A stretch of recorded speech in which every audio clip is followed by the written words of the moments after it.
Linggo nang nangungulila sa dinukot na sanggol ang mag-asawang nakatira sa bangketa sa Quezon City. Kinuha ang bata habang natutulog sila sa tabing kalsada. Nasa frontline ng balitang yan si Gary De Leon. Mula sa barangay, sa MMDA hanggang sa pulis, 2 linggo na nagpabalik-balik ang mag-asawang Rosel at RG Manansala. Baon nila ang pag-asang malilinawan sila kung nasaan ang kanilang 4 na buwang anak na si Baby Rhea. Ang bangketang ito kung saan sinasabi ng mag-asawang nawala ang kanilang sanggol noong October 4 ay daanan din ng maraming tao na pumupunta dito sa Cubao at sumasakay ng mga bus. Kaya maaaring isa sa napadaan o nagmamanman sa kanilang sanggol ang kumuha nito nung gabi nang ito ay mawala. October 4, agad nagpablatter ang mag-asawa sa QCPD Station 7. Nakipag-ugnayan naman daw kaagad sa mga kalapit na establishmento ang mga pulis. Maaga pa lang po nalaman na ng pulis yung CCTV footage po nasa kanila na po na pagkakuha sa anak ko sinakay po ng taxi.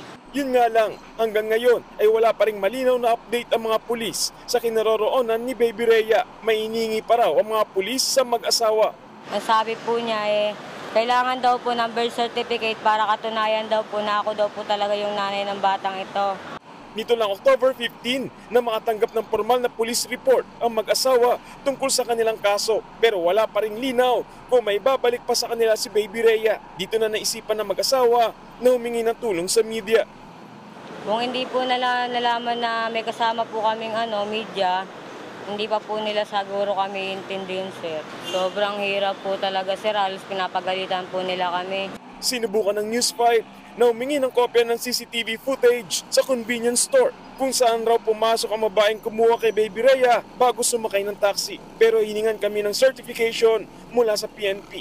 Sinubukan namin mag-request na nasabing certification sa QCPD Station 7 pero biguring kaming makakuha ng kailangan dokumento. Tumanggi rin sila magbigay ng pahayag kaugnay ng insidente na patuloy pa raw nilang iniimbestigahan. Wala naman po kaming ibang gusto kundi mabalik lang sa amin yung anak namin, ma. May balik niyo na po yung anak namin.